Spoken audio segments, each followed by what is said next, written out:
एक दिवस लवकर काय उठलो, दुसऱ्या दिवशी बोंब होणारच होती. सो आजची सकाळ 5:30ला झाली आणि लगेचच क्रेटीन बनवलं आणि लगेच आवरून मी आलो जिममध्ये.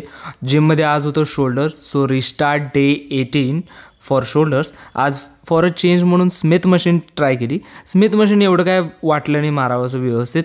डंबलच आहे प्रेफर. आणि त्यानंतर केबल फ्लायची मशीन मारून झाल्यानंतर लॅटरल रेसेस मारली. लॅटरल रेसेसला पूर्णपणे सपलेलो, तरी पण माझे फेवरेट श्रग्सचे टोटल 2 सेट मारलीत आणि आजचं शोल्डरचा वर्कआउट कंप्लीट केला. घरी आल्यानंतर थोडासा भात, हा थोडासाच आहे, आणि स्प्राउट्स घेतलेत कारण की प्रोटीन पावडर घ्यायची होती. आणि प्रोटीन पावडर घेऊन झाल्यानंतर आज जरा कबनूरच्या रोडनं आम्हाला जायला लागले. काय ऑल्दो कबनूरच्या बाजूच्या रोडनं, काय की कबनूरमध्ये तर उरूस चालू आहे ना.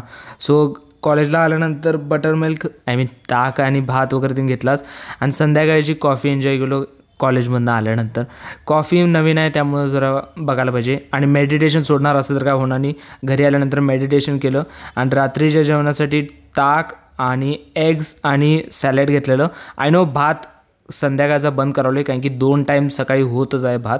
आणि डेली स्टेप्स कंप्लीट करण्यासाठी पायाला वेट्स घातलीत आणि आजच्या दिवसाच्या टोटल बरोबर 15,000 होणार होत्या, खरं त्याच्यापेक्षा जरा जास्त झाल्या. 15,000 step done. Tomorrow restart again.